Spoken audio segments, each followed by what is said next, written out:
Normalement, c'est bon. Est-ce que j'ai pas vu de décompte? Je Je pense pense que qu'on est c'est tout déjà bon. en live, hein. Ouais. Bonjour à tout le monde. Est-ce que vous nous entendez bien et vous voyez bien mon écran?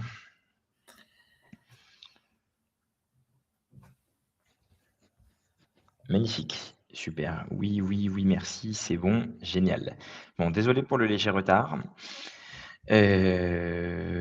Bonjour à toutes et à tous. Merci encore de vous réunir, entre guillemets «aussi nombreux», en ce mardi matin pour une matinale du comité transmission. Alors comme la première fois pour ceux qui sont des aficionados, on va être encore avec Romain, à la manœuvre sur ce webinaire et sur les prochains, normalement, vous verrez de nouvelles têtes.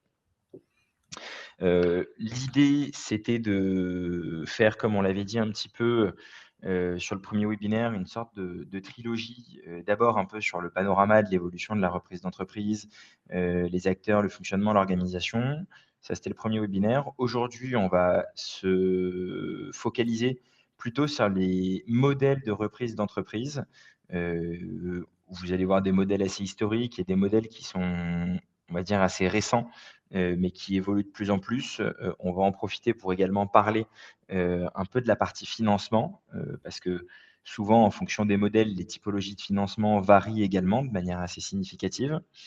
Et le dernier webinaire qui sera, normalement début avril, si je ne dis pas de bêtises. Si vous n'êtes pas encore inscrit, dépêchez-vous, les places sont chères, et il traitera, de mémoire de tous les sujets, plutôt liés à l'accompagnement, de l'expert comptable dans le cadre de ses opérations, que ce soit aussi bien, dans le cadre de reprise, dans les audits d'acquisition.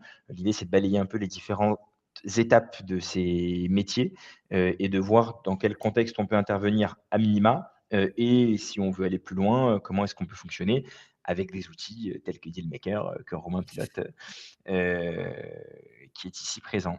Et donc, pour vous présenter, rapidement vos interlocuteurs du jour,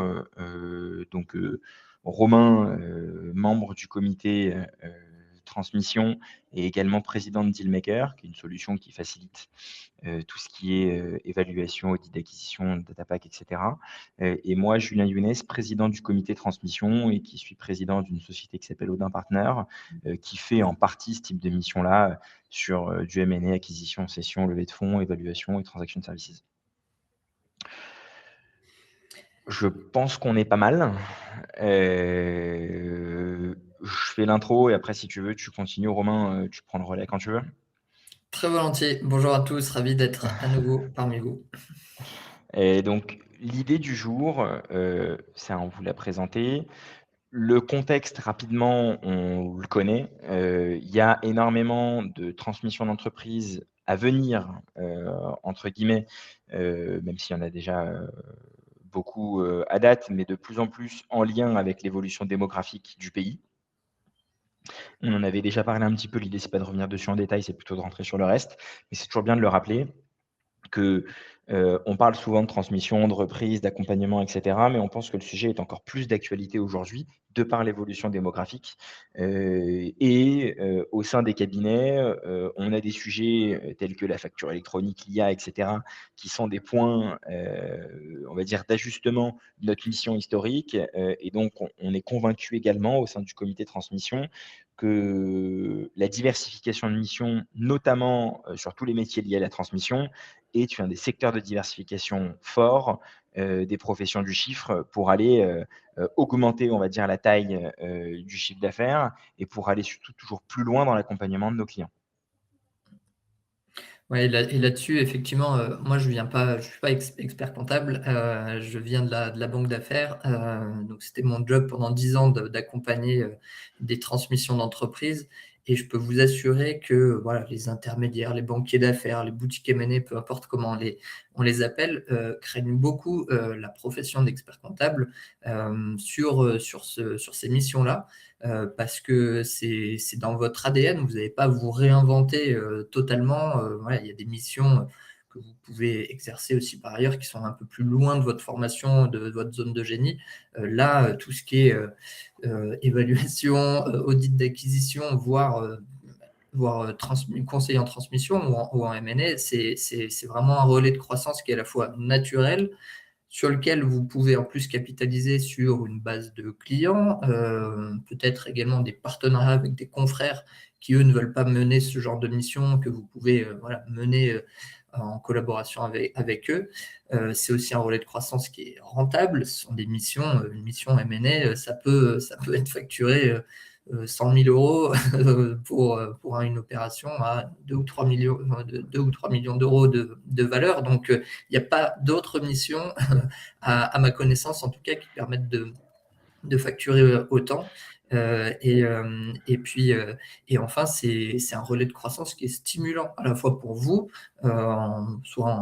à partir de d'une certaine expérience, etc. Vous recherchez des missions qui vous font plaisir, qui sont également très riches, qui mêlent de la psychologie, de la négociation, de la technique bien sûr, du droit, de la créativité aussi, mais aussi pour fidéliser vos équipes, à la fois parce que ce sont des missions rémunératrices qui permettent de peut-être dégager des petits bonus ou des petites compensations, mais aussi parce que que ce soit les jeunes générations ou les moins jeunes, mais qui ont du potentiel, elles veulent s'épanouir dans des missions très riches. Donc voilà, pour toutes ces raisons, évidemment qu'on est peut-être biaisé parce que nous-mêmes très convaincus, mais voilà, c'est la finance d'entreprise au sens large et notamment le conseil en transmission, et voilà, coche beaucoup de cases au moment où effectivement, encore plus que jamais, il faut peut-être pas forcément se spécialiser, mais choisir des relais de croissance sur des missions de conseil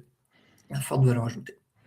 Ouais, et juste avant de rentrer dans le détail du webinaire sur ce point, parce qu'on pense que c'est quand même important et c'est un peu l'objectif de cette trilogie, vous n'avez pas forcément le temps de vous en occuper au quotidien parce que, accompagnement client, parce que tous les rendez-vous bilan, parce que sollicitation en permanence.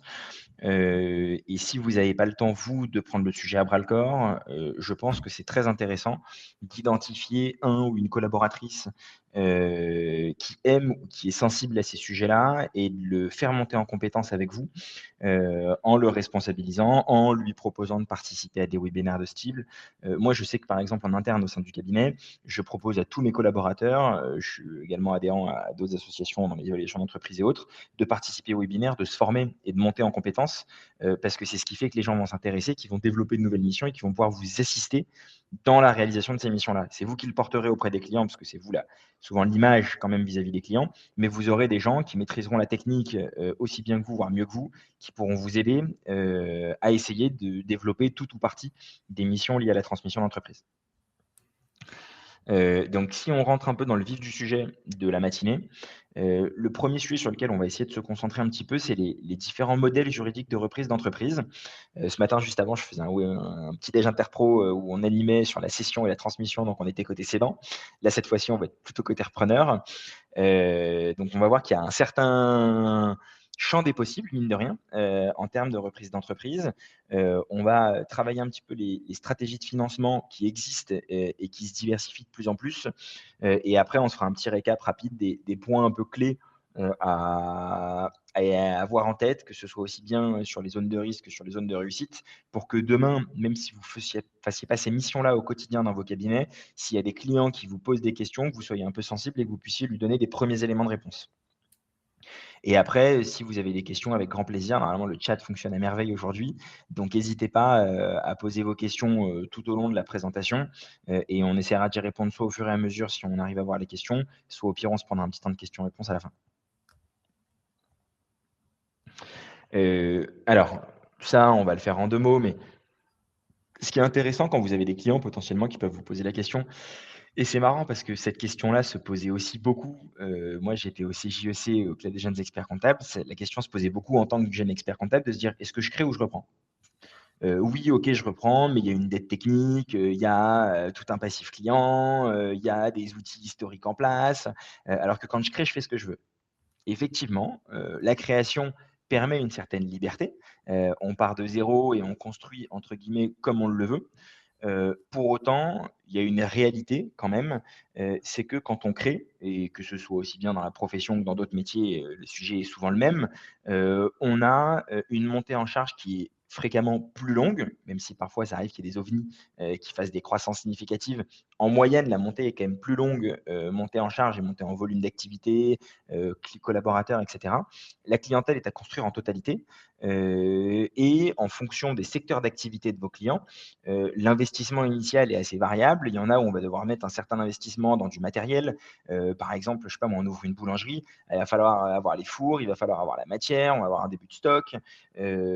Donc un certain investissement versus reprise qui, pendant un long moment, était un peu, peut-être pas délaissée, mais qui était un peu le parent pauvre et qu'on considérait pas comme une option, on va dire, prioritaire. Moi, j'ai vu plusieurs personnes, dont une avec qui on travaille là en ce moment, qui a repris une boîte il y a 2 ans et demi, 3 ans, et qui est une des personnes les plus heureuses au monde que je connaisse parce que clientèle dès le jour 1, heu, organisation et endettement bien évidemment, donc gestion des cash flows, mais cash flow qui arrive quand même pareil de la même manière. Donc déjà une certaine taille, il a repris une boîte qui faisait, 1,5 million je pense si je dis pas de bêtises, qui était spécialisée dans l'événementiel en l'occurrence, et qui avait déjà une équipe en place qu'il a fait évoluer. La notoriété était déjà existante, il a surfé sur la vague, et il a réussi assez rapidement à monter à 2 millions et quelques, grâce à la structure en place, grâce à son investissement supplémentaire et grâce à la diversification de la clientèle et des offres proposées. Donc, le gros point, entre guillemets, négatif, c'est ça, c'est le prix d'entrée plus élevé. Forcément, ça nécessite de l'endettement, ça nécessite, hop là, je fais une bêtise. Ça nécessite de l'endettement, ça nécessite un minimum d'apport personnel, en général. Encore que maintenant, il y a des schémas qui permettent de diversifier, même si moi personnellement, j'en suis pas fan, ils ont le mérite d'exister, et ils peuvent être, proposés, à vos clients en fonction des entreprises qui reprennent. On le verra dans le détail. Mais l'avantage de la reprise, c'est quand même qu'on part pas de zéro. On a une base existante, qu'on peut accélérer et développer, et si on le fait intelligemment, on peut aller beaucoup plus vite en reprenant qu'en créant.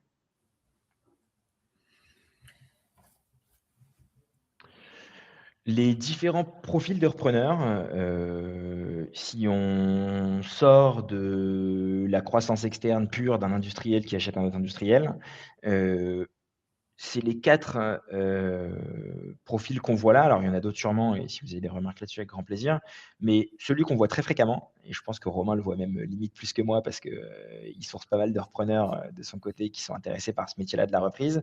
C'est les cadres en reconversion qui ont entre, à 40, peut-être parfois un peu moins même, mais entre 40 et 55 ans, qui ont déjà eu, une première carrière, qui ont eu des postes à responsabilité, qui ont eu des bons niveaux de rémunération et qui ont pu mettre un petit peu d'argent de côté, et qui se disent: «Bon, bah, entre guillemets, j'ai fait mon temps en tant que salarié, j'ai géré les équipes, je pense que je peux, piloter entre guillemets "mes propres équipes" de manière indépendante» et qui commencent à regarder de manière plus ou moins active le marché de la reprise d'entreprise. Ça, c'est un profil qu'on voit assez régulièrement, dans les repreneurs d'entreprise.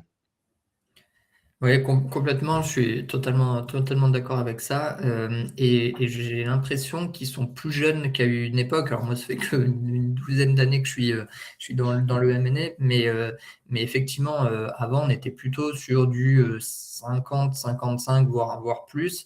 Là, finalement, la frontière entre le cadre en reconversion et le jeune ambitieux, elle devient un peu plus floue. Il y en a au bout de voilà, 5, 6, 7 ans d'expérience, ils sont déjà en train de réfléchir à cette option, forcément avec un peu moins de capital, quoique.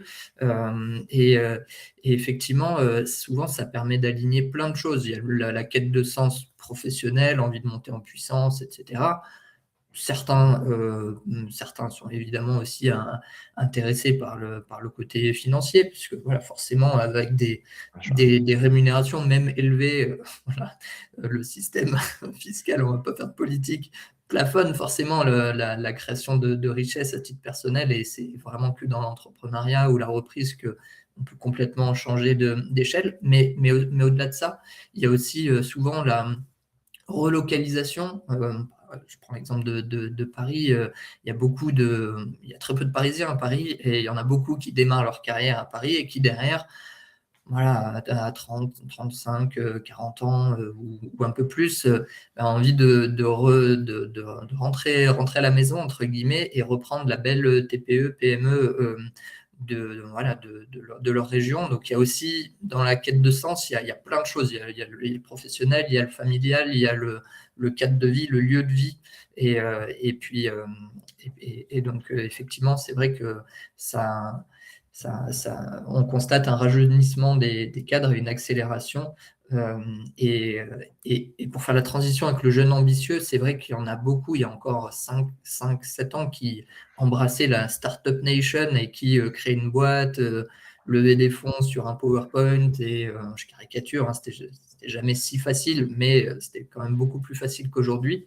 Et là, effectivement, il suffit plus de jolis slides pour lever pour obtenir des subventions déjà au niveau BPI, etc. Ça, c'est quand même, en tout cas sur la création, et c'est en train de se basculer, c'est intéressant vers la reprise, Ouais. mais le robinet, c'est un petit peu tari. Mais pareil sur les investisseurs, les business angels, les fonds de venture capital, voilà, sont beaucoup, beaucoup plus sélectifs. Et donc, bah, voilà, les opportunités qui pouvaient se créer sur de la création, bah, finalement, sont à nouveau c'est en train de se décaler sur la reprise.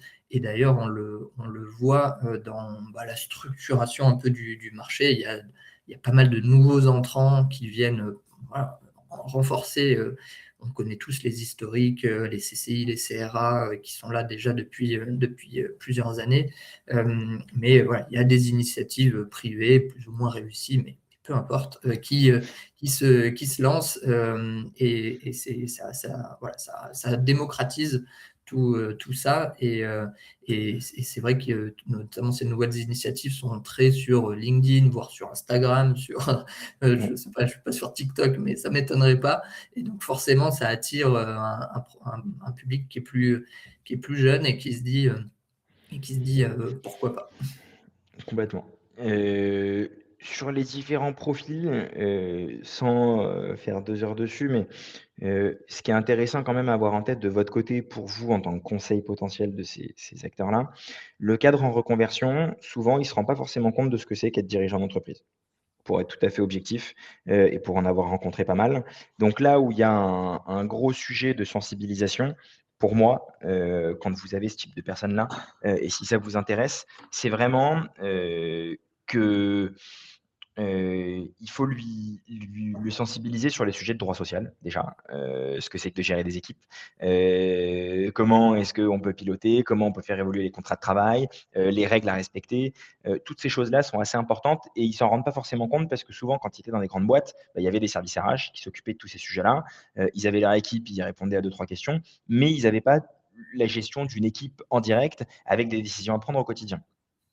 L'autre point sur lequel il faut les sensibiliser également, c'est sur la validation du montage de la reprise. Parce que, ils savent pas forcément exactement, jusqu'à entre guillemets «quelle taille d'entreprise» ils peuvent aller dans la reprise. Il faut valider, un peu les fonds disponibles, et il faut les aiguiller, dans la typologie de cible qui peut les intéresser. Donc il y a un accompagnement à faire sur ce sujet-là qui est assez, important et très intéressant. Et ce qui est bien pour vous en tant qu'expert comptable, c'est que quand on accompagne ces gens-là, souvent c'est des gens qui sont fidèles, et qu'on peut récupérer potentiellement après en comptabilité, qu'on peut accompagner sur de la croissance externe, sur des audits, si tout se passe bien et que ça se développe. Le serial entrepreneur, c'est un peu différent, soit on a entre guillemets, «la chance», d'en avoir un peu dans son réseau, soit ces gens-là sont souvent déjà un peu entourés. Parce que, comme son nom l'indique, c'est des gens qui ont déjà entrepris, qui ont déjà acheté, qui ont déjà potentiellement vendu, et qui ont déjà du coup un réseau de conseils. Et donc ces gens-là, c'est des gens qu'on va soit avoir déjà en client et qu'on va pouvoir accompagner sur des missions spécifiques, soit, qu'on n'a pas en client et qu'on va un peu moins voir régulièrement, ou qu'on peut peut-être essayer de récupérer avec des missions, par exemple de transaction services, d'audit, réorganisation patrimoniale. C'est peut-être sur ces sujets-là qu'on va pouvoir aller les chercher. Les jeunes ambitieux, c'est vrai que c'est des générations qui enfin, Moi, je l'ai vu évoluer quand même, depuis que j'ai démarré cette activité un peu d'M&A conseil financier il y a maintenant 3 ans, je crois, 3-4 ans. C'est des gens qui sont beaucoup plus régulièrement présents, qui très rapidement ont déjà des financiers qui enfin pas qui les protègent, mais qui valident leur financement et donc qui préfinancent, la recherche de cibles et l'identification. Et donc ces gens-là, ce qu'ils vont attendre, assez régulièrement quand je peux échanger avec eux, c'est des personnes réactifs qui peuvent faire des missions, un peu, entre guillemets «à la carte», et qui parfois vont voir une boîte qui va vouloir creuser un sujet en particulier, donc pouvoir faire des mini audits, ou des interventions spot sur des sujets spécifiques plutôt que d'avoir une mission complète. Et donc eux, en fait, leur approche, elle se fait beaucoup par les coûts parce qu'en fait, leur argent, souvent, c'est pas le leur, c'est l'argent de leurs investisseurs et donc ils essayent de faire attention avec l'argent, de leurs investisseurs avant de reprendre la boîte. Mais de la même manière, si on les accompagne dès le début, on peut, si tout se passe bien, avoir un beau développement et c'est des gens qui, si la on va dire la première opération se passe bien, que le secteur est bien identifié et qu'il y a une belle, feuille de route, peuvent assez rapidement faire un certain nombre d'opérations. Pour vous donner 2 exemples que moi j'ai vus autour de moi, j'en ai qui étaient spécialisés dans le bâtiment, génie, climatique, énergétique. Ils ont fait en 3-4 ans, quasiment 10 opérations, si je dis pas de bêtises.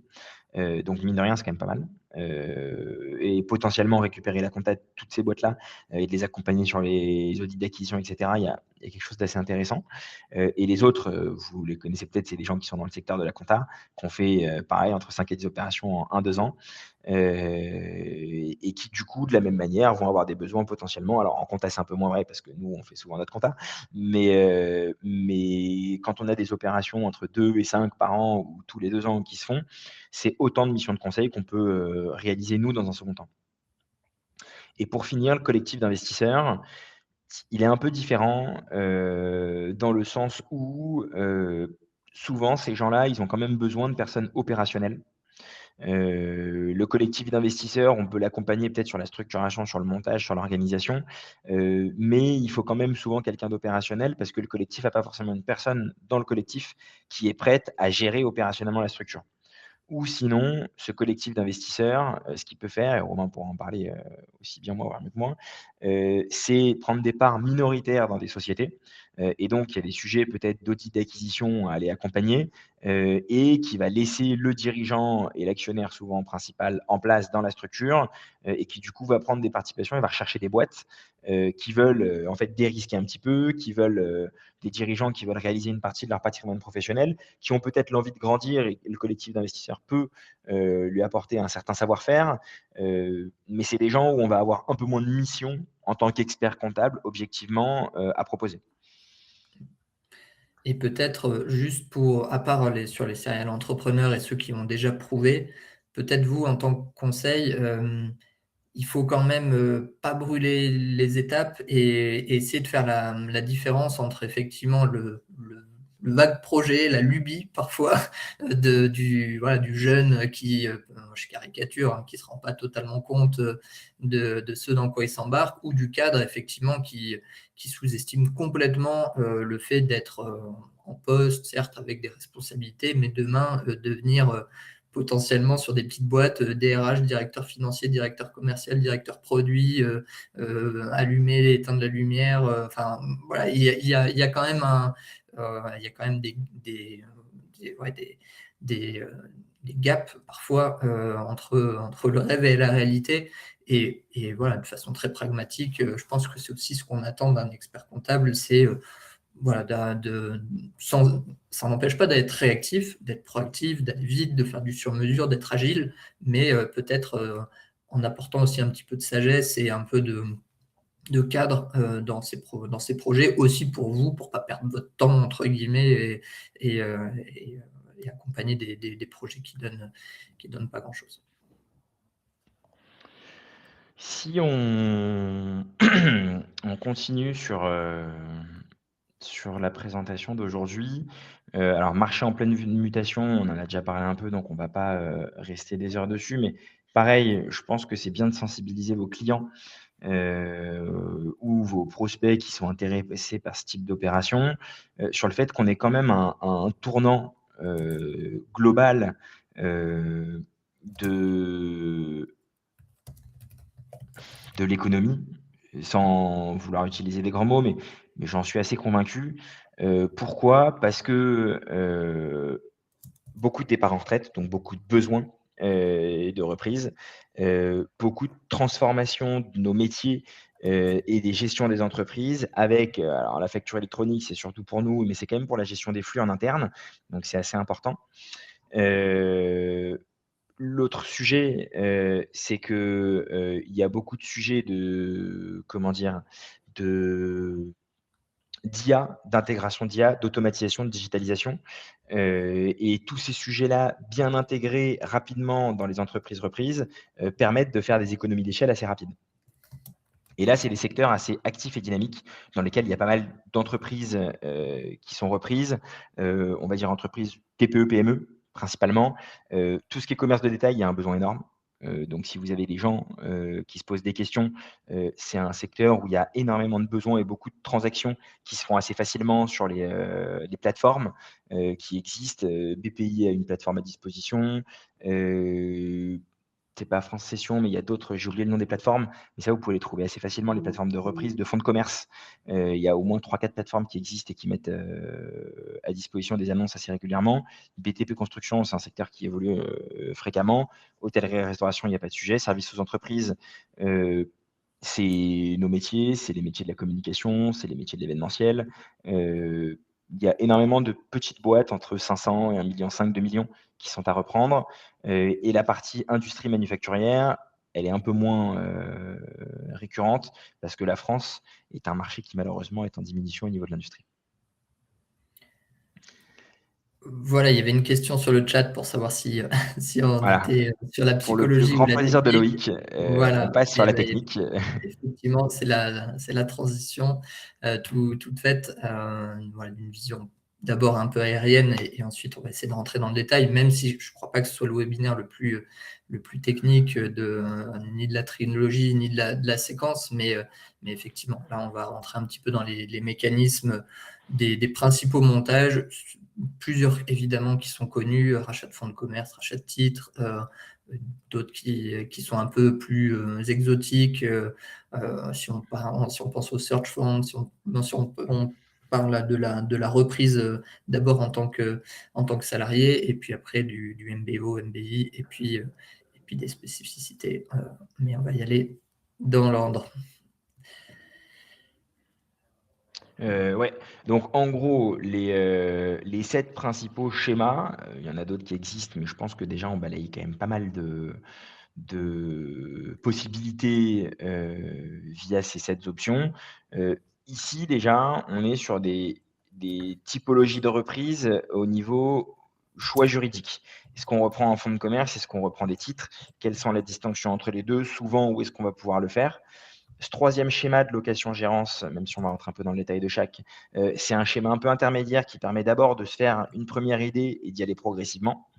Reprise à la barre, c'est un savoir-faire, hein. Moi, je ne suis pas du tout spécialisé sur ces métiers-là, mais il peut y avoir des très bonnes opportunités si on a un peu une connaissance du marché, qu'on a envie et qu'on est capable quand même de couper dans le tas de structures qu'on va reprendre. Et après, ces 3 schémas-là, c'est des schémas qu'on voit entre guillemets de plus en plus. On va le voir, MBO, MBI, ça va être une reprise progressive avec souvent des fonds qui sont adossés. Search Fund, c'est un peu en lien avec les jeunes ambitieux dont on a parlé avant. On va rentrer un peu plus dans le détail du schéma.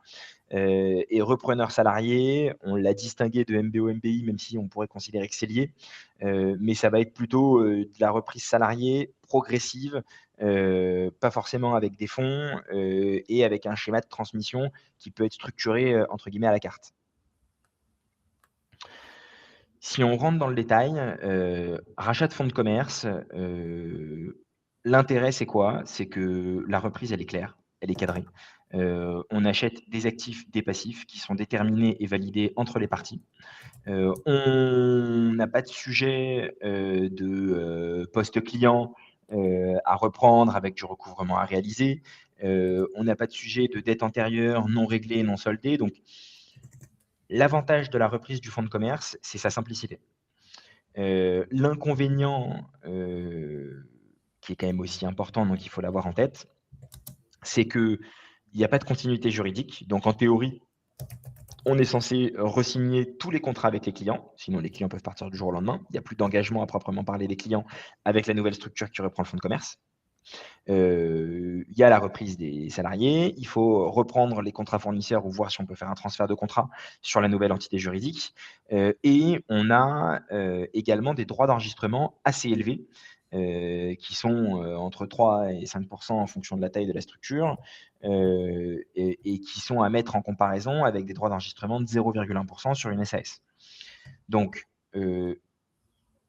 il faut voir si la simplicité et surtout la non-reprise de l'actif et du passif non choisi dans le cadre de l'opération vaut le coup par rapport au surplus des droits d'enregistrement qu'on va payer.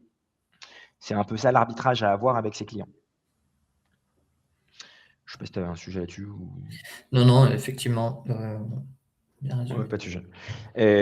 Rachat de titres, à l'inverse, l'intérêt, c'est qu'effectivement, on a une continuité de contrat.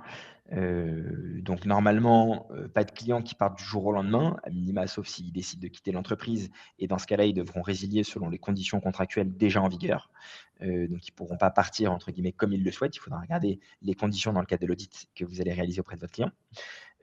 Conservation bien évidemment du bail, mais ça pour le coup, même sur le fonds de commerce, on peut avoir un transfert de bail qui peut être validé au préalable avec le bailleur. Le sujet quand même dans la reprise du fonds de commerce, c'est que souvent ça peut faire lieu de renégociation.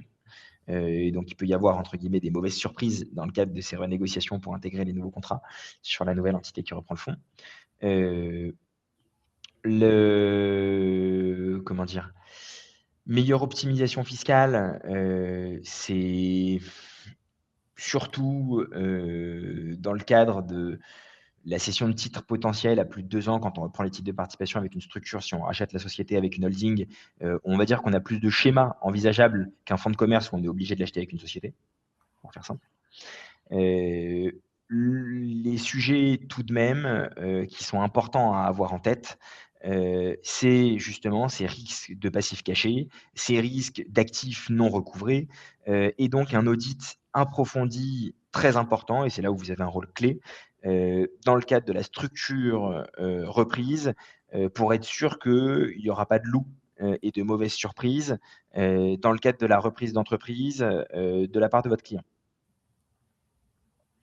Ouais, et puis l'audit, il a deux objectifs. Effectivement, c'est lever les loups, sortir les cadavres du placard et peut-être ne pas faire l'opération si ça l'impose. Et aussi, sans être deal breaker, s'il y a des risques ou des retraitements, ça se chiffre et notamment quand il y a un impact EBITDA ou EBE, ça se chiffre fois 3, fois 4, fois 5, fois 6, fois 7, bref, le multiple de valorisation qui est appliqué. Donc, pour le coup, ça vous permet de justifier très, très largement vos honoraires si il y a un impact même de 10 000 euros sur le prix, sur les bidas, fois 4, fois 5, on est tout de suite sur des impacts prix qui sont vraiment pas négligeables et 10 000 euros, ça va très très vite. Donc, Complètement. c'est aussi pour répondre un peu à une question, comment obtenir ces missions. On va rester dans la technique, mais en tout cas, l'argumentation technique en disant que voilà, mettre en rapport le prix de votre mission par rapport à la fois à la sécurité que ça apporte et aussi le gain potentiel dans la négo, c'est un bon moyen de convaincre. Ouais, ouais et je le dis, parce que je considère que le point est important, il faut pas sous-valoriser ces missions. Souvent, on se dit: «Bon, c'est un audit, je sais faire, j'ai l'habitude, je regarde des comptes, c'est simple et cetera». Pour autant, sur ce type de mission-là, en tout cas, c'est mon sentiment, il faut vraiment, essayer de se positionner en fonction de la valeur apportée. C'est pas que du temps de travail, c'est tout un savoir historique, c'est une sécurisation sur des missions, spécifiques et avec des enjeux forts. Comme l'a dit Romain, il y a à minima plusieurs centaines de milliers d'euros qui sont souvent en jeu, voire parfois, quelques millions. Donc les enjeux sont quand même très importants, et donc ne pas se dévaloriser dans ce cadre de mission-là, ça permet aussi de valoriser notre conseil et notre savoir-faire. Donc sur la partie rachat de titres, je pense qu'on est à peu près au clair, avec la principale distinction, et souvent il y a un intérêt au niveau droit d'enregistrement, on en a déjà parlé. Ce qui se fait très régulièrement, c'est transformation de la SARL en SAS, ou de la société, civile commerciale en SAS pour économiser les droits d'enregistrement. La question se pose toujours entre 3 et 0,1 en fonction du coût de la transfo. Très régulièrement, on passe quand même en SAS, et après à voir comment on organise le montage avec le client. Tout ça, c'est des sujets pareils d'accompagnement qu'on peut avoir dans le cadre des reprises.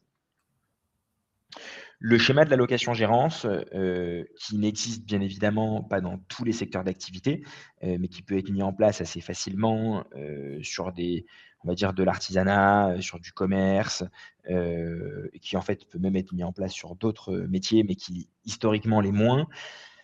Il a l'intérêt d'avoir une reprise progressive, et de sécuriser au maximum. Si vous sentez que vous avez des dirigeants, ou à minima des repreneurs, personnes physiques qui sont un peu frileux à l'idée de tout de suite, investir plusieurs centaines de milliers d'euros dans une opération en fonds propres, pour pouvoir financer l'opération, heu, la possibilité de la location-gérance permet de se faire d'abord une idée, avec un apport moindre, de voir notre capacité, à gérer une entreprise en étant cette fois-ci quand même, aux manettes de l'opération. Pourquoi? Tout simplement parce que, quand on est en location-gérance, on a quand même la gérance par nature, et donc on a la responsabilité, la gestion des équipes et cetera. Donc on est quand même, automatiquement, responsable de tous les sujets, mais on n'a pas de propriété du fonds, donc on n'a pas d'acquisition. L'inconvénient, c'est bien évidemment les redevances à verser aux propriétaires du fonds. Et indirectement cette dépendance, liée au propriétaire qui peut, s'il le souhaite, arrêter la location-gérance et cetera. Il faut bien cadrer les termes du contrat. Mais ça peut être une étape intermédiaire pour des gens qui se disent: «Tiens, ça pourrait m'intéresser la reprise». Il ne faut pas l'oublier, et dans votre devoir de conseil, je pense que c'est intéressant de parler de cette option-là, qui est souvent, pas mise en avant, mais qui peut répondre à un profil de repreneur, qui, avant de se lancer, préfère d'abord, valider sa capacité à gérer une entreprise, en gros. Et même si on réfléchit côté cédant, avant de passer à la suite, ça peut aussi être potentiellement une sécurisation oui et non, parce qu'il faut que ce soit bien géré quand même. Mais on cède pas tout de suite la propriété. On a une personne qui vient et qui fait une transition progressive, mais on a quand même une vue, et ça, il faut le valider avec le locataire gérant, une vue sur, l'activité. On a les redevances qui permettent aussi de voir par rapport à l'évolution du chiffre et cetera. On a une transparence par rapport aux chiffres. Donc ça peut être pertinent pour le cédant si lui aussi veut pas tout céder d'un coup, qui veut d'abord peut-être essayer de se décharger, d'avoir une personne qui gère l'opérationnel avant de céder parce qu'émotionnellement ou financièrement ou autre, il veut pas vendre tout de suite, quoi, par exemple.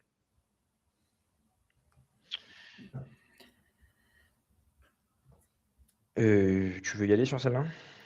Alors, reprise à la barre, moi, j'en ai jamais fait en tant que conseil, mais j'ai repris une société, voilà, avec Dealmaker, donc j'ai pas une grande expérience.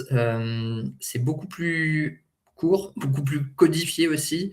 Ça peut être attractif sur le papier, notamment d'un point de vue prix, aussi dans le sens où on peut un peu choisir les actifs qu'on peut reprendre. On peut reprendre que des actifs, on peut reprendre tout le fonds, voilà, ça peut être à la carte. Après, si votre offre est en concurrence, forcément, souvent le tribunal va favoriser l'offre qui d'abord sauvegarde les intérêts de l'État, des salariés, et puis ensuite des créanciers, et donc favorisera l'offre la plus généreuse, et aussi la solidité du projet de reprise et du repreneur. Donc c'est pas non plus voilà, totalement, on ne peut pas y aller la fleur au fusil. Et après, il faut simplement peut-être pas négliger l'origine des difficultés,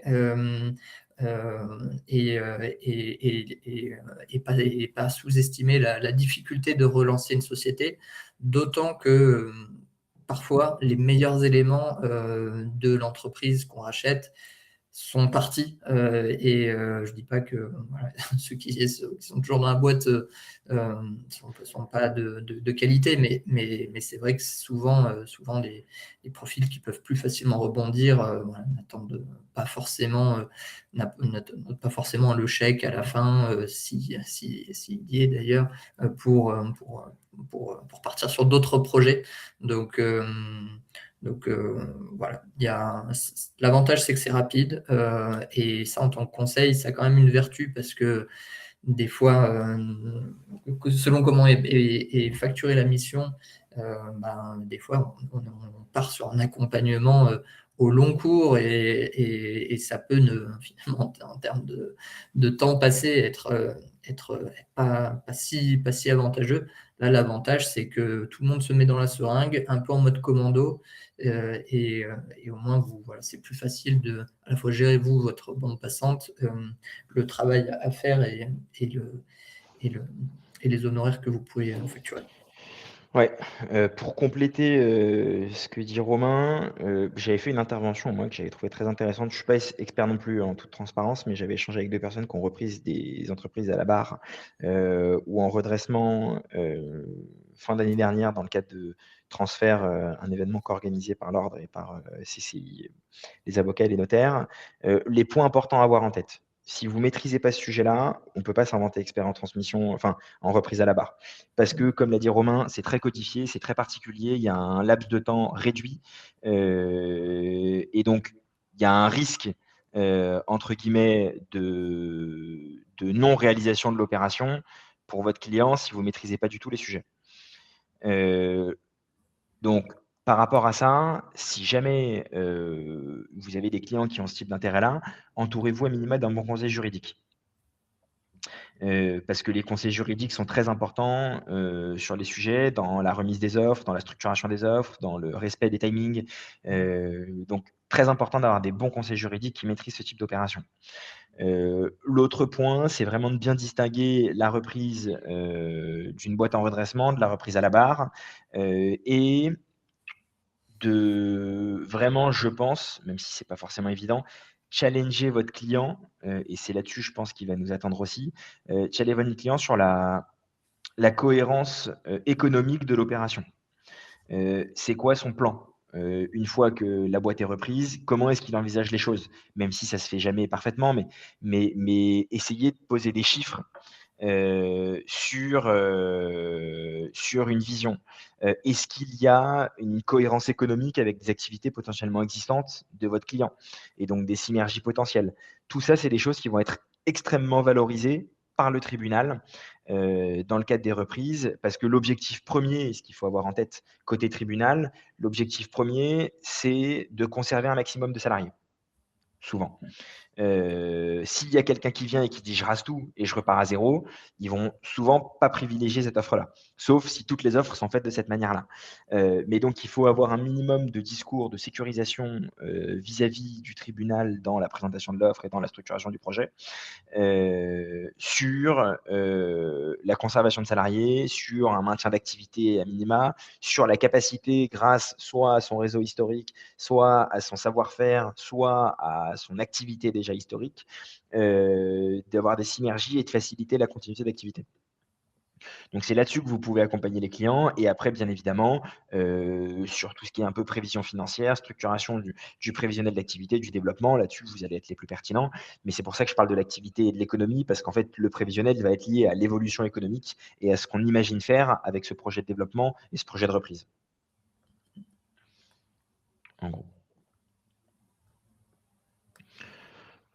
Ensuite, là, on est sur des schémas qui nous parlent le plus avec Romain, parce que c'est des termes qu'on utilise souvent, en banque d'affaires et qu'on a vu dans pas mal de types d'opérations.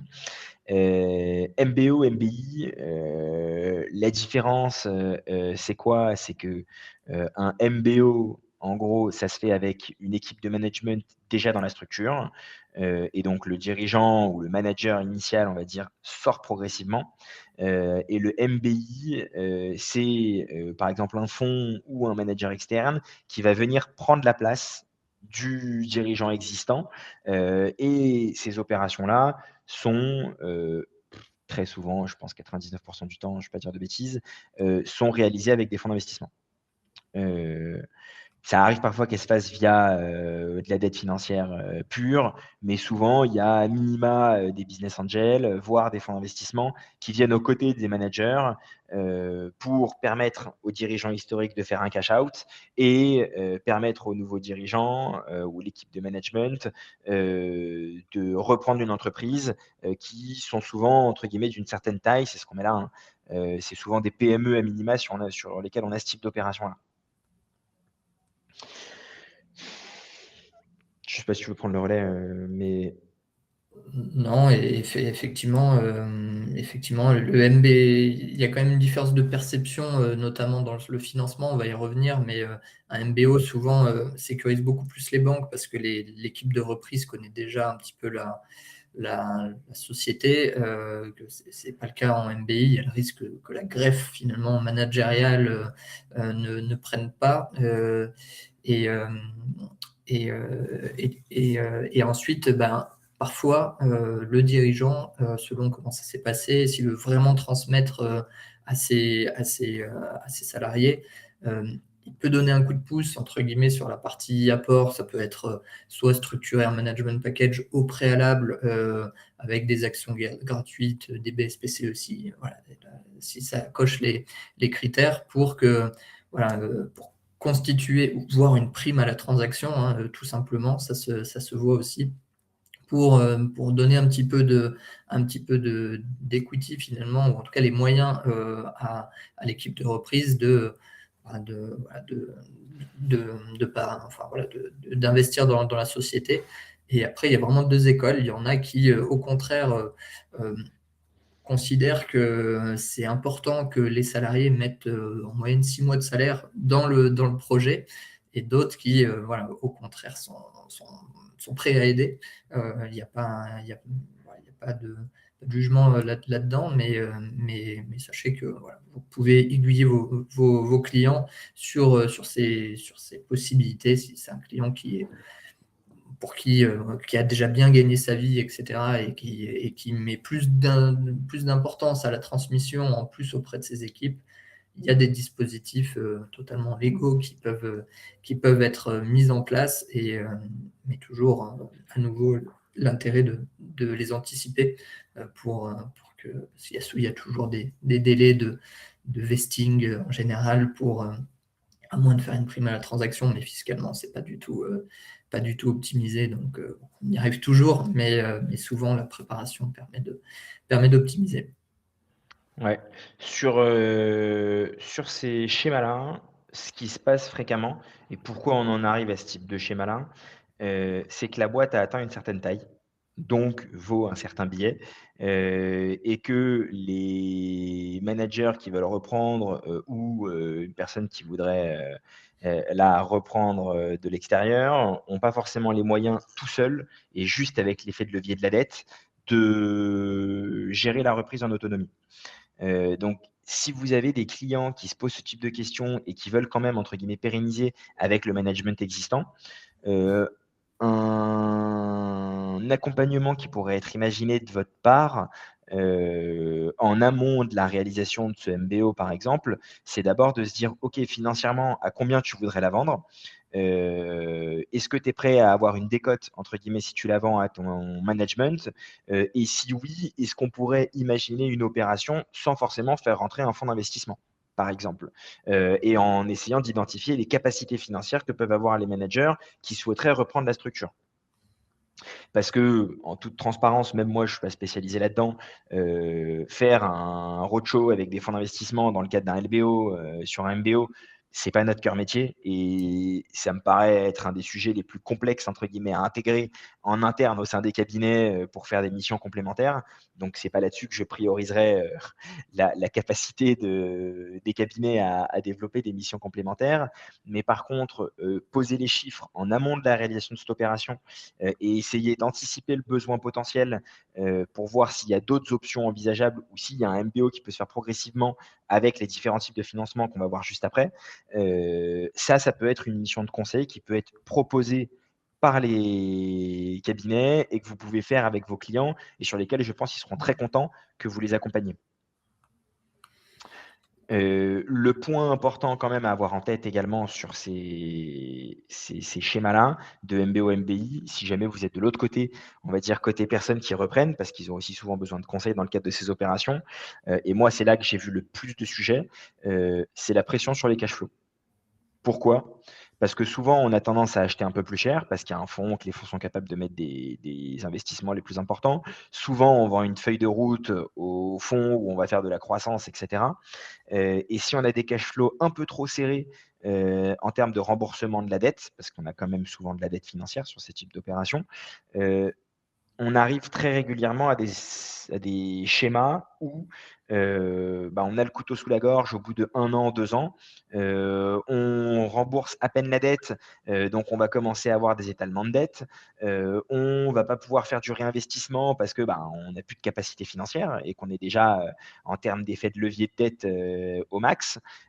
Donc c'est là-dessus qu'il faut être prudent. Je pense qu'il faut savoir, même si c'est pas évident et c'est plus facile à dire qu'à faire, il faut savoir dire à ses clients: «Attention, là, dans ton prévisionnel, tes cash flows sont très, très ambitieux et donc en termes de prix, en fait, tu vas pas pouvoir, faire ton opération à ce prix-là, ça me paraît complexe», et rationaliser les opérations quitte à passer à côté si jamais on n'a pas la capacité financière.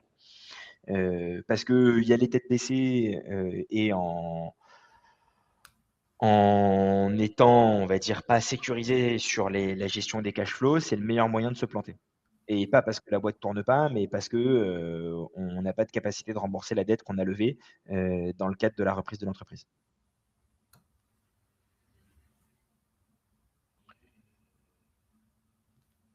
Le schéma Search Fund, alors c'est un schéma qui vient des États-Unis, si je dis pas de bêtises, heu, qui globalement consiste à, en fait, créer un véhicule.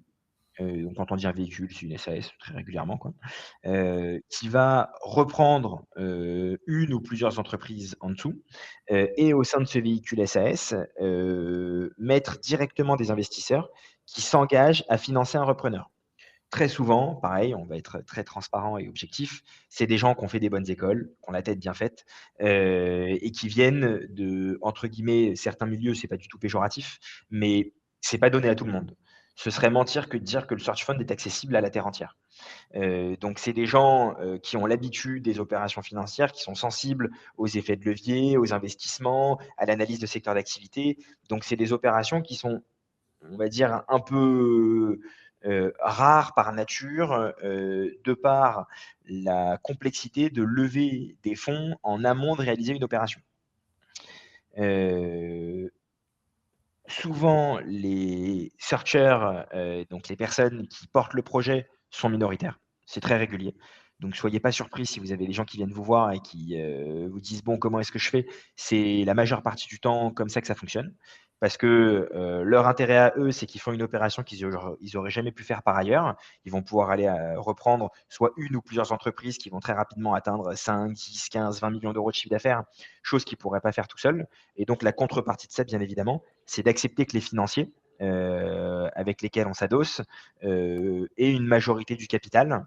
Et après, il y a une gestion, par contre, de la gouvernance, à essayer de valider en amont de la gestion de l'opération pour éviter d'être embêté tous les 4 matins dans le cadre de la gouvernance.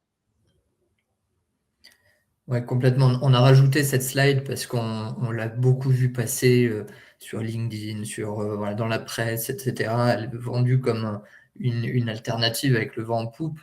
Effectivement, ça vient des États-Unis. Les chiffres en France, je crois qu'en l'année dernière, en 2025, s'il y a eu 10 opérations ou une quinzaine, c'est le bout du monde. Donc peut-être que Ouais. 26, on va tripler, quadrupler, quintupler. Ça restera un phénomène très, très, très, très marginal. Là, on s'est dit que dans le cadre du comité de transmission, c'est intéressant de l'aborder, mais c'est vrai que sur le papier, c'est intéressant. Après, effectivement, comme l'a dit Julien, c'est réservé qu'à des profils vraiment très, très, très, très atypiques et suffisamment atypiques pour qu'ils soient payés pour rechercher une boîte. Au bout d'un moment, Ouais. c'est un peu ça que ça veut dire. Voilà, ça donne de très bonnes performances aux États-Unis. ça aligne beaucoup les intérêts entre les investisseurs et les repreneurs. Ça permet de reprendre des boîtes plus élevées parce que c'est vrai que voilà, directement, il y a une force de frappe financière qui est très forte. Voilà, mais effectivement, ça reste encore aujourd'hui assez anecdotique en termes de volume.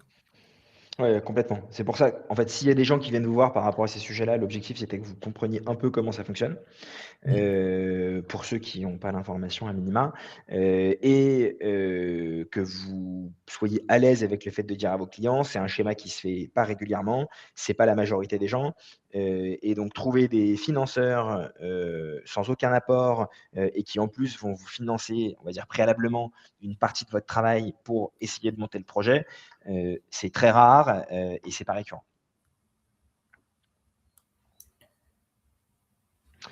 Et le dernier point qui est un peu lié quand même, indirectement, on va dire à un schéma type MBO, mais qui, justement en fait peut, être structuré en amont d'un MBO, si on se rend compte qu'il y a une possibilité. C'est ce qu'on a appelé nous entre guillemets «repreneurs salariés».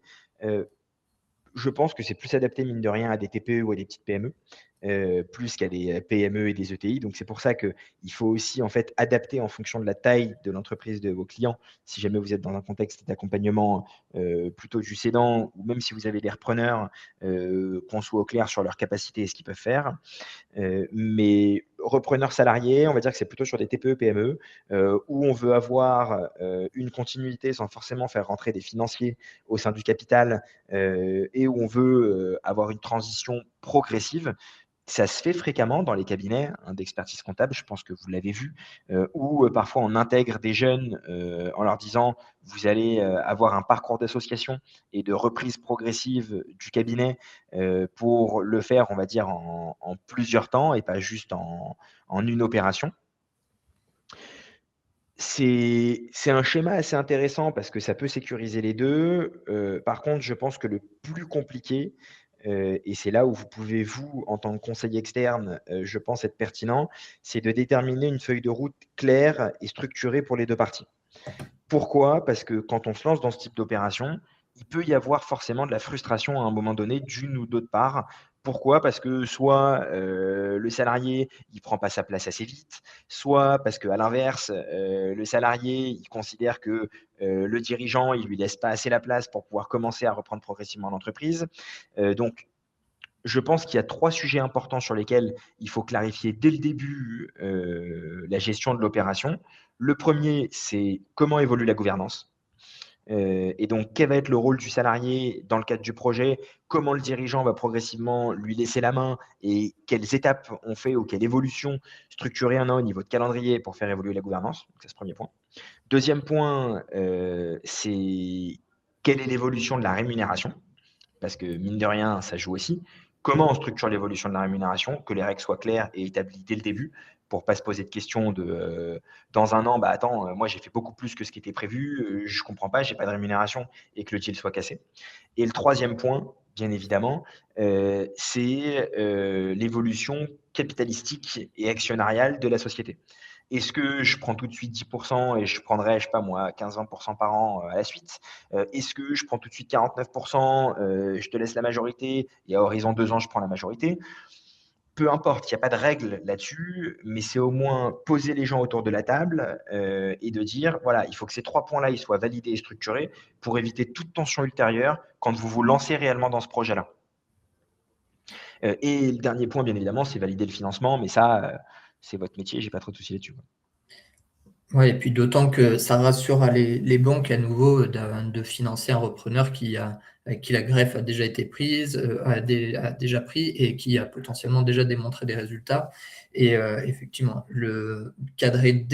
on peut tout faire, on peut tout imaginer, le temps de transition, le dispositif d'accès au capital, la mise en place de primes de performance, et cetera. Enfin, il y a beaucoup de choses qui peuvent être faites, mais on peut jamais tout prévoir à l'avance, mais il faut vraiment focaliser, enfin mettre un cadre très, très clair pour sécuriser toutes les parties, parce que voilà, ça peut partir d'une bonne intention du cédant qui veut se donner le temps de transmettre, mais ce temps, il faut qu'il soit vraiment utile pour voilà, pas faire pas faire rentrer un futur repreneur si finalement l'opération ne se fait pas. Et donc, mais de l'autre côté, par contre, côté reprise, repreneur, il y a un énorme appétit pour ce type de schéma qui voilà, permet de tester un petit peu la boîte, la posture, les équipes, avant d'engager financièrement voilà, parfois une bonne partie de son patrimoine. Donc, côté Ouais. repreneur, il y a un vrai appétit et on le comprend. Mais effectivement, après, c'est la guerre un peu la guerre des chefs qui peut avoir lieu et qui rend la cohabitation jamais, jamais simple. Et c'est pour ça qu'il faut clarifier et inscrire un schéma dans le temps. Je le vois. Moi, j'ai du mal à l'imaginer au-delà d'un an.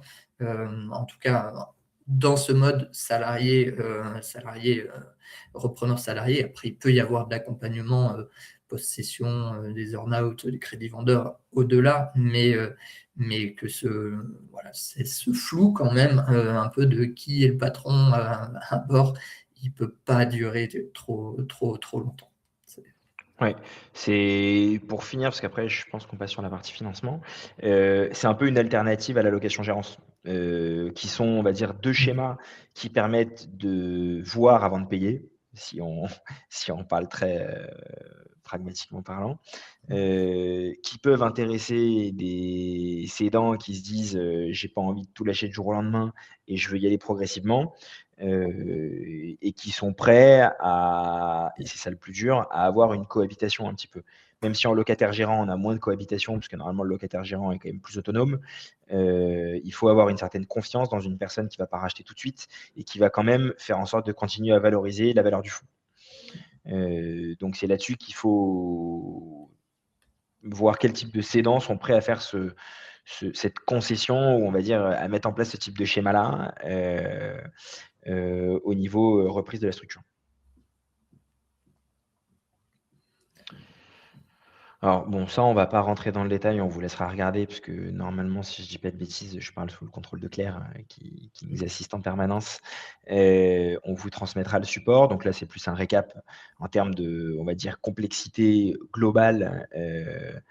Là, par exemple, barre du tribunal, pourquoi c'est complexe? Bah, parce qu'on l'a déjà dit, il y a énormément de process structurés, c'est rapide, un temps court et du juridique assez important. Repreneur employé, on pourrait se dire que c'est simple, mais c'est quand même très complexe, comme on l'a dit, de cadrer la gouvernance, l'évolution capitalistique, l'évolution salariale. Donc, il y a beaucoup de points de friction éventuels, entre guillemets. Là où la location-gérance et du fonds de commerce, c'est assez simple, tu as tes actifs, tu prends, location-gérance, tu as ton contrat de loc, tu détermines ta redevance. On est sur des schémas plus simples. Juste avant de passer à la partie ingénierie financière, et répondre rapidement à la question de Philippe Guillet, après transformation en SAS, rachat via une holding en SARL pour avoir le statut TNS moins coûteux, mais alors perdre du PFU sur les dividendes. Oui, potentiellement. Encore une fois, il n'y a pas une seule et même règle sur ce type de schéma-là. Il faut voir comment veut se rémunérer le dirigeant, quelle protection sociale il veut avoir, quel est le niveau de rémunération qu'il veut avoir. On peut imaginer de le garder éventuellement en salarié, dirigeant SAS avec une partie dividende. Enfin, est-ce qu'il a une activité par ailleurs qui lui permet d'avoir des revenus? Il n'y a pas de schéma fixe et établi. Après la transfo en SAS dans le cadre de l'optimisation du droit d'enregistrement, il faut avoir une vision globale, on va dire, de son client dans ces schémas-là et de voir comment on fonctionne, quoi.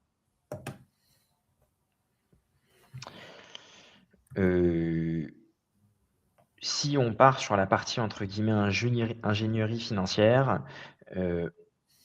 très régulièrement, quand on parle de repreneurs, plutôt individuels, et voire même parfois entreprises, heu, les règles en la matière, sont un apport personnel, souvent à minima de 20 à 30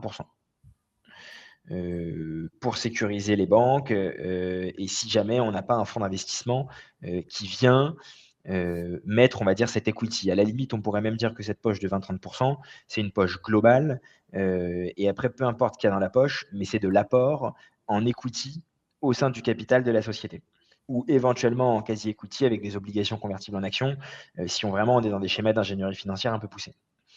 Ensuite, en fonction, bien évidemment, de la rentabilité de la boîte et de sa capacité de rembourser des échéances bancaires, on peut fréquemment monter à 50, 60, voire éventuellement 70% de dettes qu'on appelle seniors avec du prêt bancaire.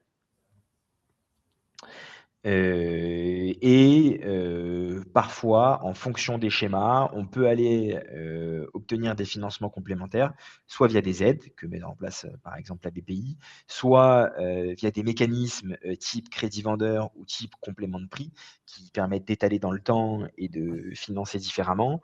Et après, toute la mécanique, c'est de voir comment on peut intelligemment orchestrer ces différentes poches dans comment dire? Enfin, orchestrer ces différentes poches dans le cadre de l'opération que vous allez accompagner, en gros.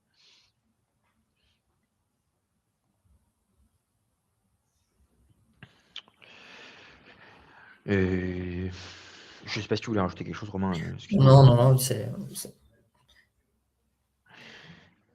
En gros, en apport personnel, quand on dit personnel Love Money, qu'est-ce qu'on a? On a soit l'apport personnel de, la personne qui est prête à faire son opération.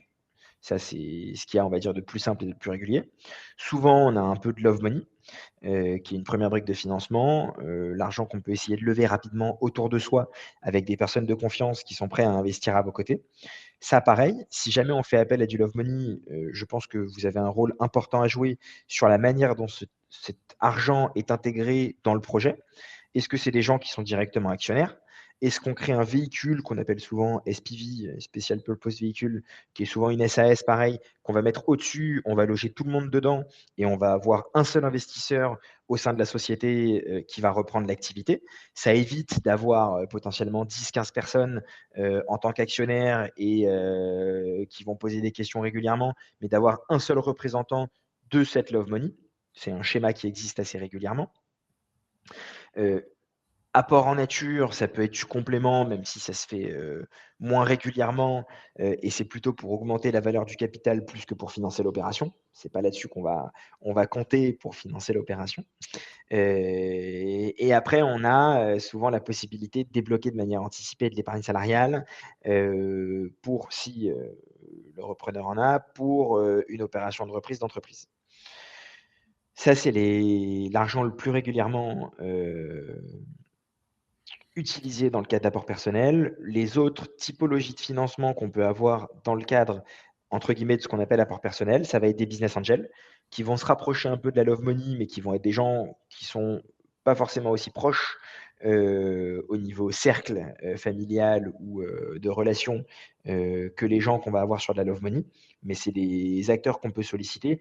Il y a de plus en plus de club deals qui se montent avec des gens qui en fait veulent mettre de l'argent entre guillemets dans l'économie réelle, qui savent pas trop où l'injecter et qui vont investir à côté de porteurs de projets pour les aider dans l'acquisition et dans le développement d'une opération. Donc les club deals, on va dire que c'est sur des petites opérations plutôt sur de la TPE, PME. Et après, quand on arrive sur des boîtes plus structurées, souvent on est sur les schémas plus classiques de fonds d'investissement qui vont rentrer éventuellement au capital et parfois avec également de la dette financière via des obligations, par exemple. les, ouais, les Vas-y. club deals, effectivement, pour le coup, on n'est plus sur un phénomène marginal. Ça a vraiment pris. Il y a des plateformes qui permettent d'en structurer très facilement aussi. Ouais. Ça a permis de démocratiser. Et attention à la love money trop proche. Il faut vraiment,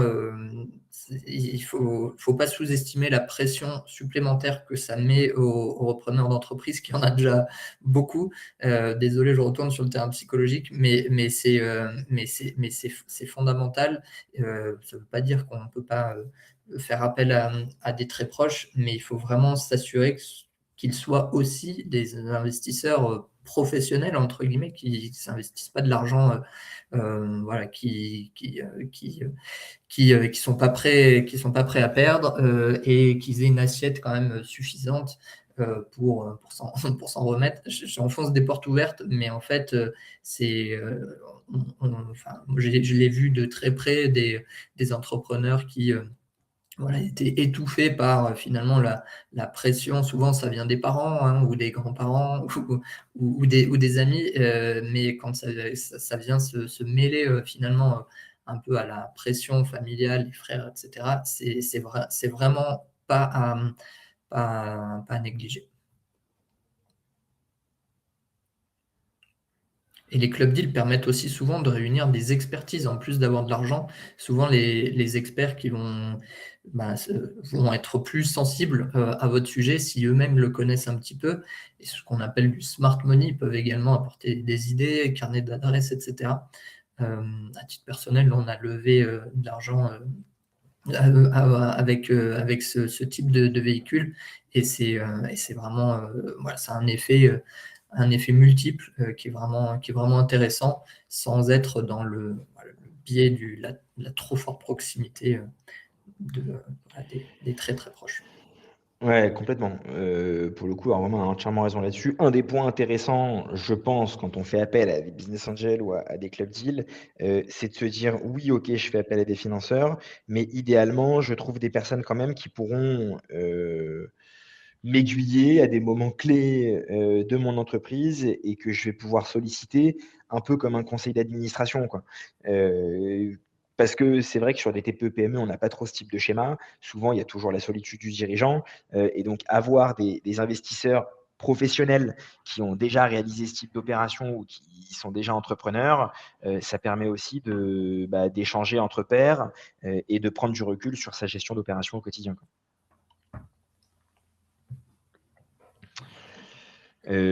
Ici, bon, schéma de prêt bancaire, effet de levier, vous le connaissez, je ne vais pas vous réinventer, tout le schéma. Ce qui est important d'avoir en tête, c'est quoi? C'est les ratios clés. Souvent, dette EBITDA, on dépasse rarement les 3-4. C'est rare que les banques aillent au-delà, elles sont en plus de plus en plus prudentes. Heu Coût du service de la dette, c'est un ratio aussi à avoir en tête qui est assez, on va dire standard, et les durées de remboursement font rarement au-delà de 7 ans, sauf sur quelques métiers, que les banques connaissent très bien, type notre profession, on peut avoir potentiellement des financements jusqu'à 9-10 ans, type les professions médicales, quand il y a du rachat de patientèle et autres, parfois on peut financer un peu plus long. Les pharmacies, ça arrive, mais la majeure partie des opérations, on finance rarement à plus de 7 ans. Heu, sur cette partie, dette, encore une fois, le point important à avoir en tête avec ses clients, c'est de valider la capacité de remboursement de la dette et de sensibiliser le client, au fait que, il va pas pouvoir jouer avec comme il veut. Il va pas pouvoir la décaler comme il l'entend. Il aura peut-être la possibilité de la renégocier 1 ou 2 fois, avec ses partenaires bancaires, mais pas de manière régulière, et donc c'est vraiment quelque chose à prendre en compte de manière significative dans les cash flows générés, et dans la variabilité du chiffre. La variabilité de la dette, elle n'existe pas.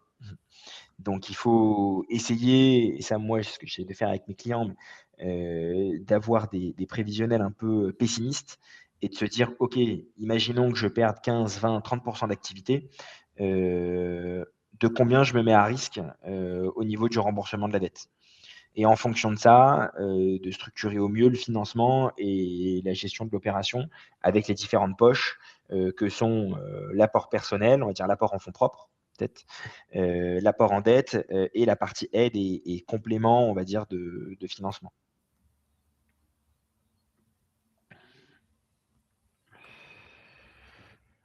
L'autre point qui est intéressant, dans le cadre de la reprise d'entreprise, alors là, on est pareil, plutôt sur de la TPE, éventuellement petite PME. Un schéma qui se fait très régulièrement, c'est les prêts d'honneur. Prêt d'honneur, il y a différents réseaux, France Initiative, Réseau Entreprendre.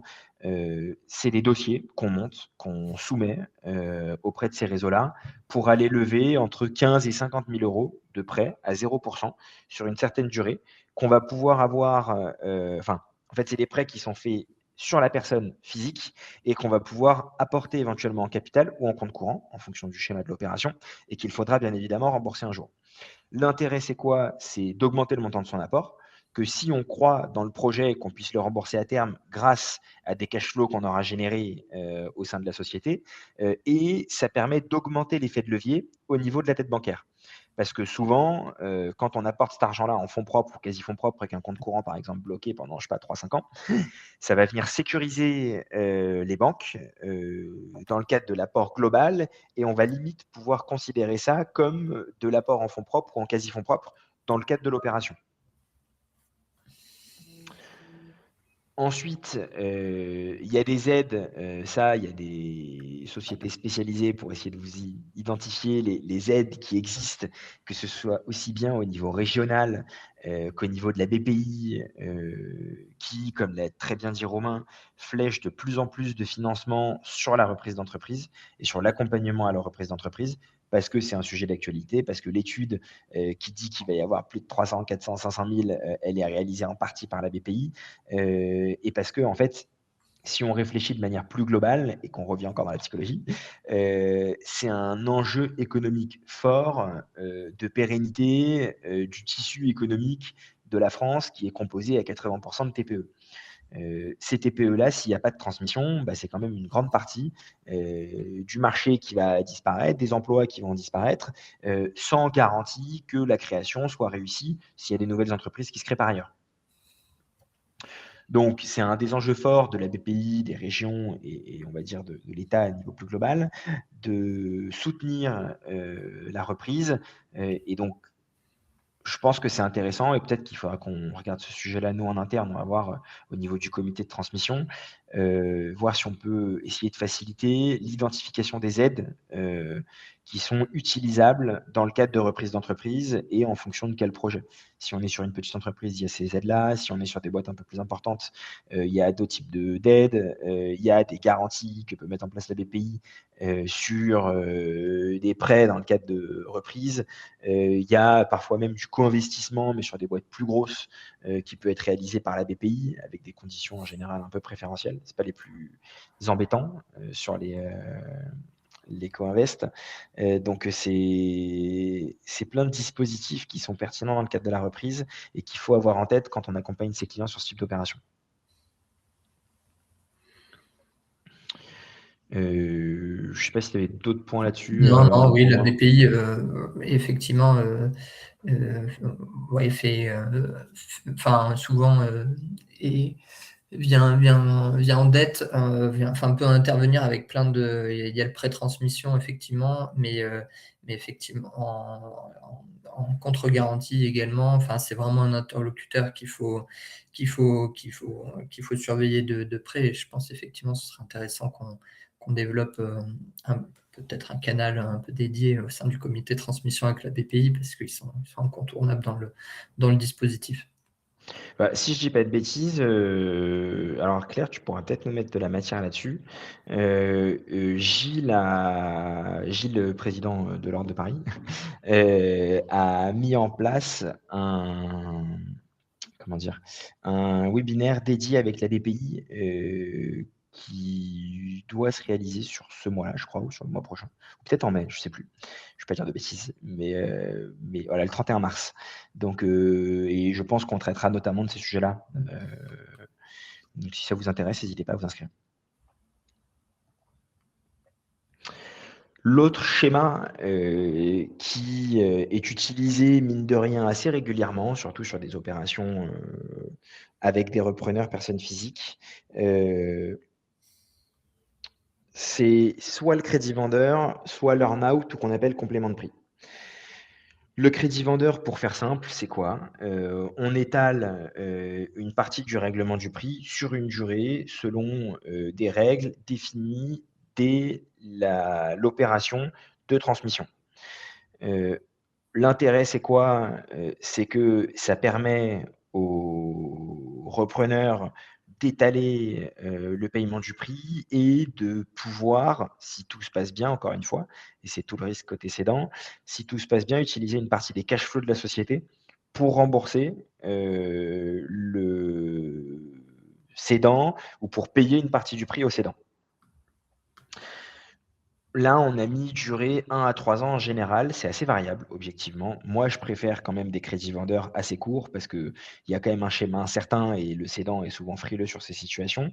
Il y en a qui mettent le crédit vendeur sur la même durée que le financement bancaire et qui le font rembourser sur la durée du financement bancaire et qui disent en gros: «On va assimiler ça à un financement, mis en place de la part du cédant, avec, des intérêts et cetera» et qui du coup vont le mettre, en dessous du financement. C'est des choses qui existent et qu'on voit assez régulièrement. Et d'ailleurs, les banques souvent font très attention à pas, voilà, à ce que le crédit vendeur soit subordonné au remboursement de la dette bancaire. Donc, Tout à fait. effectivement, Mais c'est quelque chose que j'ai vu quand même dans plusieurs opérations, objectivement, parce que ça permettait d'avoir un prix plus intéressant et après, en fait, le dirigeant cédant se disait: «Bon, ce crédit vendeur-là, ou cette part de financement liée au crédit vendeur, je pars du principe que c'est une variable parce que je suis pas sûr à 100 de me faire financer, mais ça me permet d'avoir un prix plus intéressant éventuellement». Et la partie complément de prix, elle permet d'aligner les intérêts. Souvent, il ne faut pas qu'elle soit trop longue, 1 an, 2 ans maximum. Elle est liée souvent à une période d'accompagnement, et elle est fonction de performances, opérationnelles réalisées par la société après la reprise de l'entreprise. C'est souvent comme ça que c'est mis en place et ça permet d'aligner les intérêts, de dire: «OK, je suis prêt à payer plus cher si ça se passe bien, si la société continue de se développer et si en gros il n'y a pas de loup caché une fois que je reprends la boîte». Et donc ça, pareil, il faut tout cadrer le mieux possible dans le cadre de la reprise de la société. Il faut que les clauses soient le mieux rédigées possible, sinon ça fait lieu à contentieux, et ça permet d'éviter les tensions éventuelles, mais c'est des mécanismes qui peuvent être mis en place pour apporter un peu de flexibilité dans le financement d'une opération. et là, il faut essayer de faire le plus simple possible pour justement pour éviter les contentieux. Soit l'asseoir sur, le chiffre d'affaires. Après, le chiffre d'affaires sans marge, ça intéresse rarement le repreneur, mais l'avantage, c'est que sur le chiffre d'affaires, c'est facile parce que si on commence à intégrer des critères de rentabilité, ben, la rentabilité, ça se pilote, et surtout quand on reprend une boîte, des fois, on a envie de mettre, voilà, de dépenser plus ou de mettre en place des actions et le cédant finalement est plus comptable entre guillemets de cette gestion. Donc c'est là où on peut avoir vite des usines à gaz et machines à contentieux. Donc voilà, il peut aussi y avoir des critères plus qui sont chiffrés, mais qui sont objectifs, comme le renouvellement d'un contrat à telle ou telle condition. Alors, moi, c'est Ouais. très périmétré, mais c'est vrai que vraiment le conseil que je donne, c'est vraiment de faire le plus simple possible.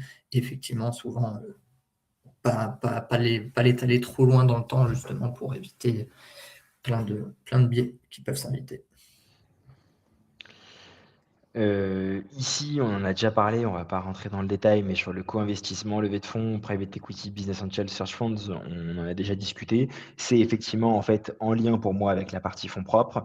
C'est juste que c'est pas du fonds propre personnel, c'est du fonds propre avec des investisseurs financiers qui rejoignent le projet.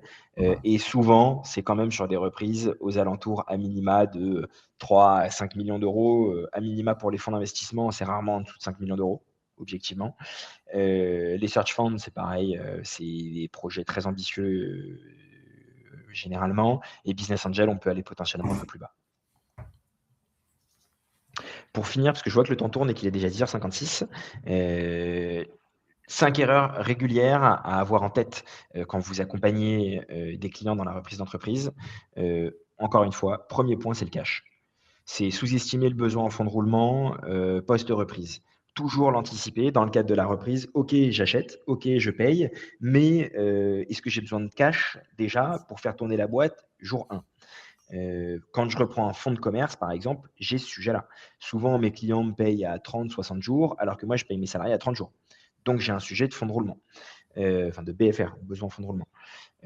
L'autre point hyper important, c'est l'audit humain et culturel. Pourquoi? Parce que, OK, je fais l'audit financier, tout se passe bien, la boîte fonctionne bien, les contrats sont propres, les contrats de travail, j'ai pas de sujet. Mais si humainement, je me vois pas travailler avec les gens, et que ma culture ne correspond pas du tout à ce qu'il y a dans l'entreprise, souvent ça va pas fonctionner. Ou il va y avoir une perte et de la casse parce qu'il va falloir tout remodeler, on ne veut pas s'adapter en partie. Il faut quand même être capable de s'adapter, à l'entreprise qu'on reprend. Donc c'est un point hyper important, sur lequel il faut sensibiliser aussi les dirigeants, et les repreneurs quand vous les accompagnez.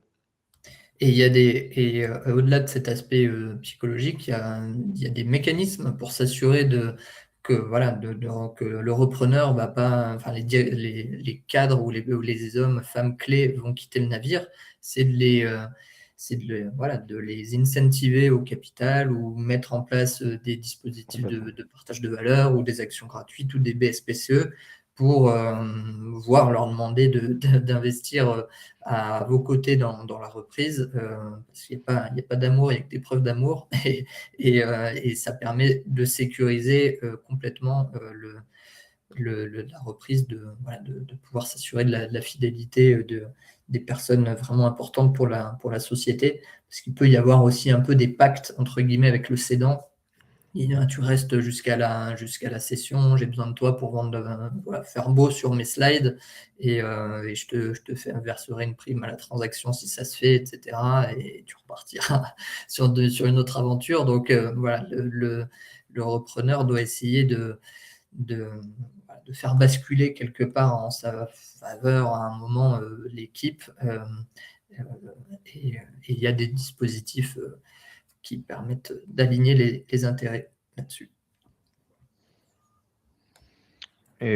Ensuite, sur les autres sujets, sans, détailler chacun, mais, surpayer, attachement émotionnel, ça c'est plutôt, si on a des salariés ou, si on est sur de l'interne, on a moins ce sujet-là, de l'autre côté.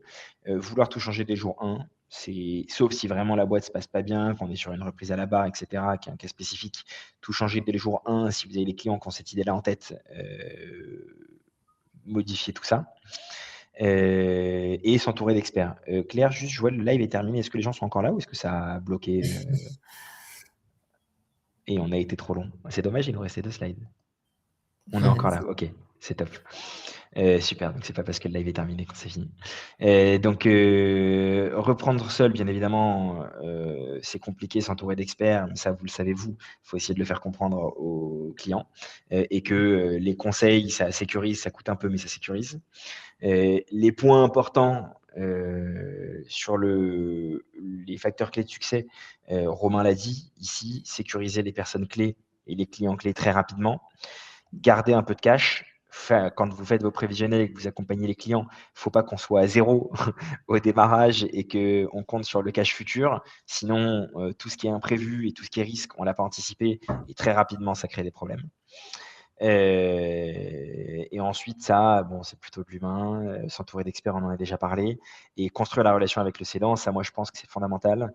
Si vous accompagnez un client à la reprise, il faut vraiment créer un lien de confiance, avec le cédant pour que même une fois l'opération réalisée, bah, il puisse nous transmettre correctement les informations, il ait envie de participer à la réussite et à la pérennité de l'entreprise, et donc c'est hyper important que humainement, ça se passe bien. J'ai vu le cas, moi, malheureusement, sur une opération où, ça s'est très mal passé post-opération, c'était un carnage. Parce que, bah, en fait, le cédant avait pas du tout envie d'accompagner le repreneur, heu,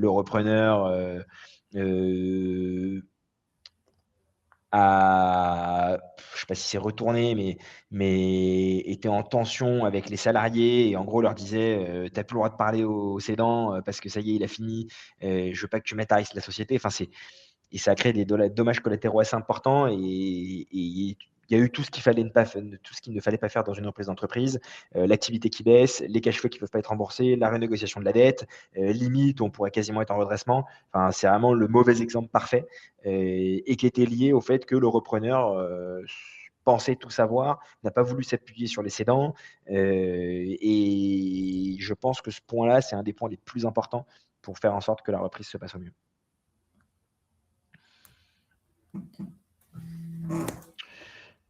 Merci beaucoup, à tout le monde pour votre présence. Elena qui a juste posé une question vis-à-vis de la transfo de la CRL en SaaS pour optimiser les DE. En fait, tu dis jamais que c'est pour optimiser l'enregistrement. Souvent, c'est parce que tu veux mettre potentiellement en place un pacte d'actionnaires, tu as une meilleure souplesse dans les statuts de la SAS dans le cadre de la reprise. Enfin, il y a un objectif global. C'est pas juste pour optimiser les droits d'enregistrement, bien évidemment. Il y a un objectif économique à passer en SAS également. Ouais, je suis désolé, hein, on n'a pas eu beaucoup de questions. Le support, vous l'aurez avec grand plaisir. Si vous avez des questions, n'hésitez pas. C'est ce que j'ai mis sur la slide d'après, à me contacter ou à contacter Romain sur LinkedIn ou Claire par mail. Normalement, vous avez le mail de Claire, si je ne dis pas de bêtises, sur le site de l'ordre. Si vous avez des idées, des remarques ou des suggestions pour le comité de transmission, n'hésitez pas à nous en faire part. On est toujours preneur de nouvelles idées ou de suggestions, voir si on peut les faire, à minima au moins les informations. Et sinon, on vous souhaite une très bonne journée et à très bientôt. Merci à tous. Merci. Excellente journée. Bonne journée. Au revoir.